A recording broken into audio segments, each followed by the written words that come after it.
और यूक्रेन पर ICBM attack के बाद रूस यूक्रेन का युद्ध नए लेवल पर पहुंच गया है। पुतिन ने यूक्रेन को सबक सिखाने का संकल्प ले लिया है और रूस ने टेस्ट के तौर पर आईसीबीएम से यूक्रेन पर हमला किया है। बड़ी खबर इस वॉर फ्रंट से, क्योंकि यूक्रेनी अधिकारियों ने भी अब दावा कर दिया है कि ये मध्यम दूरी की हाइपरसोनिक बैलिस्टिक मिसाइल थी। पेंटागन ने भी पुष्टि की है कि यह मिसाइल रूस के RS-26 रुबिस आईसीबीएम पर आधारित एक एक्सपेरिमेंटल हथियार था। पुतिन युद्ध में अब ऐसे एक्सपेरिमेंट कर रहे हैं जिसकी आंच पश्चिमी देशों तक फैल सकती है, इसलिए नेटो भी अलर्ट है। अमेरिका चौकन्ना है। आईसीबीएम हमले के बाद पुतिन मीडिया के सामने आए। ये एक और बड़ी खबर है, क्योंकि पुतिन ने बताया कि उन्होंने यूक्रेन पर टेस्ट के तौर पर एक मिसाइल दागी है और इसी दौरान पुतिन ने एक ऐसी बात भी कही जो पूरी दुनिया में आग लगा सकती है। पुतिन ने सीधे सीधे अमेरिका और ब्रिटेन को धमकी दी है।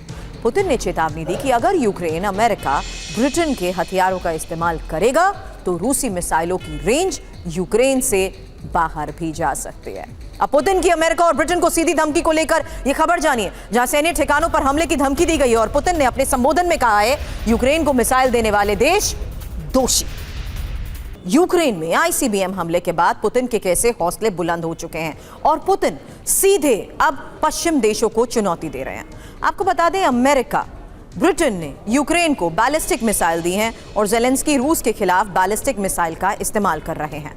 पुतिन ने मिसाइल हमलों को बहुत गंभीरता से ले लिया है और पुतिन ने सीधे अमेरिका और ब्रिटेन को चेतावनी दे दी है। अमेरिका ब्रिटेन के खिलाफ युद्ध छेड़ने की ये धमकी है।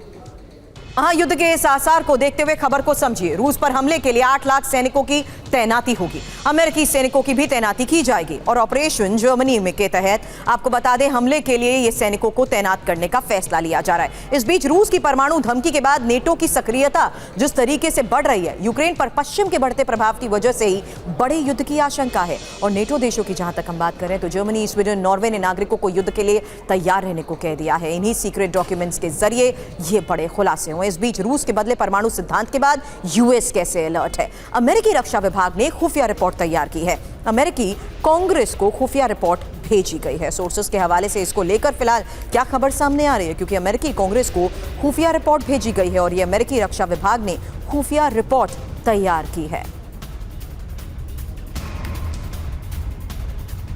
अब अमेरिकी रक्षा विभाग की सीक्रेट रिपोर्ट, इसमें क्या खुलासा किया गया है, एक एक इंफॉर्मेशन अब आपके सामने, क्योंकि पुतिन की परमाणु धमकी के बाद अमेरिका में जाहिर सी बात है खलबली मची हुई और रिपोर्ट में परमाणु हमले से निपटने की रणनीति पर फोकस किया गया है। रिपोर्ट में B6113 ग्रेविटी बॉम्ब एयरक्राफ्ट को बेड़े में शामिल करने की भी बात कही गई है। ओहायो श्रेणी की पनडुब्बियों की एक्टिव करने की सिफारिश की गई है और जिन देशों के पास परमाणु बॉम्ब है उन देशों से सहयोग बढ़ाने की बात भी कही गई है। आपको बता दें, इस रिपोर्ट में अमेरिका के डिफेंस सिस्टम को मजबूत करने की भी बात कही गई है। अमेरिकी रक्षा विभाग की तरफ से ये रिपोर्ट